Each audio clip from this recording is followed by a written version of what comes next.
अपना सबके मिथिला संस्कार पर स्वागत करै छी। एकटा छोट वीडियो दै छी, अहाँ सब पूरा वीडियो देखल करू।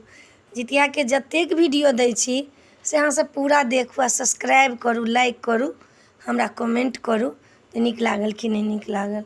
जितिया के बारे में कहै छथिन जे जितिया की में पहिरब। जितिया के अपना सबके बता रहल छी। जितिया जएटा बेटा रहै छै तएटा लोग जितिया बनाबै छै। जकरा नहीं छै से एकोटा जितिया बना के धरै छै, जकरा नहीं छै से धागो के जितिया पहिरै छै। ई कोनो नियम नहीं छै जे सोने के लोग जितिया पहिरतै। धागो के जितिया लोग कीन कऽ कथा सुनि कऽ कथा लग चढ़ा देलक, कथा सुनि कऽ लोग गला में धऽ लेलक। ओकरा 15 दिन तक लोग गला में रखलक, नहीं 15 दिन तऽ 7 दिन जरूर राखब। 7 दिन राखि कऽ फेर ओकरा उतारि कऽ जल में धऽ देबै, पैर लात नहीं लागऽ देबै। उहो रेशम धागा के होइ छै। अहाँ सब जहन जितिया पहिरब तऽ लाल मोती में, लाल में मेढ़ा कऽ आ तखन पहिरब। लाल मोती में गथा लेब तखन पहिरब। नहीं लाल मोती में गथायब तऽ लाल जे धागा होइ छै तै में लोक गथवा कऽ आ लाल धागो सुधा लोक पहिर लेलक। कैला धागा के बेसी महत्व छै जितिया में। धागा रेशम वाला धागा में लोग गथवा कऽ आ गला में तखन पहिर लेलक। बाद में लोक मोती तोती में से लगेलक। पहिले जो लोक रहल तऽ लाल धागा में गाँथ कऽ बना कऽ जहन लायब तऽ गथायब नहीं, पहिले ओकरा धागा में गथवा लेब, मोती में बाद में गथायब।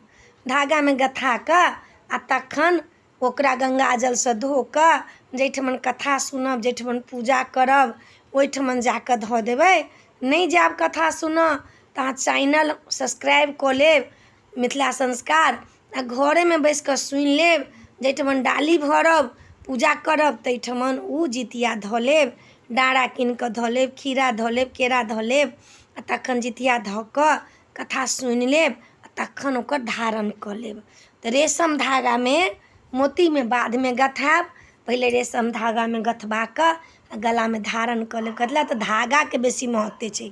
जेना बाबू के डाँड़ा के महत्व छै तहिना पुतहु के गला में धागा के बेसी महत्व छै जितिया में। जितिया में धागा के बड़ महत्व छै। नहीं सोन के अइ तऽ धागा वाला जे जितिया बिकाइ छै सएह कीन कऽ तखन पूजा कऽ कऽ तखन गला में पहिर लिअ।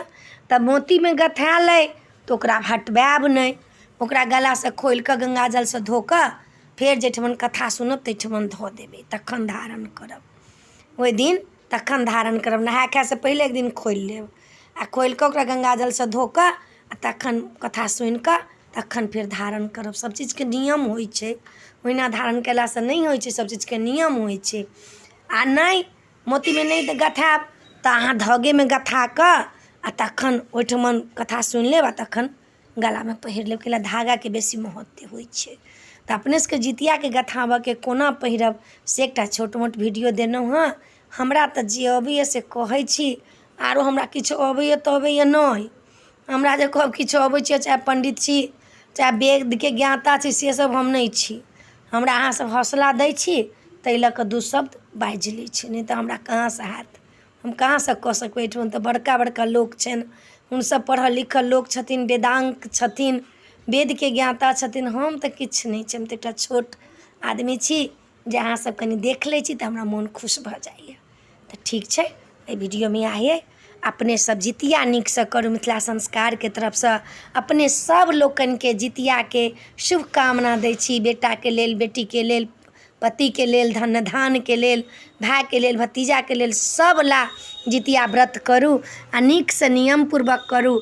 अष्टमी व्रत नहीं तोड़ब, नवमी में व्रत तोड़ब। अपने सबके रिक्वेस्ट करै छी, नीक लागत तऽ जरूर कहब। जय मिथिला, जय माता जी।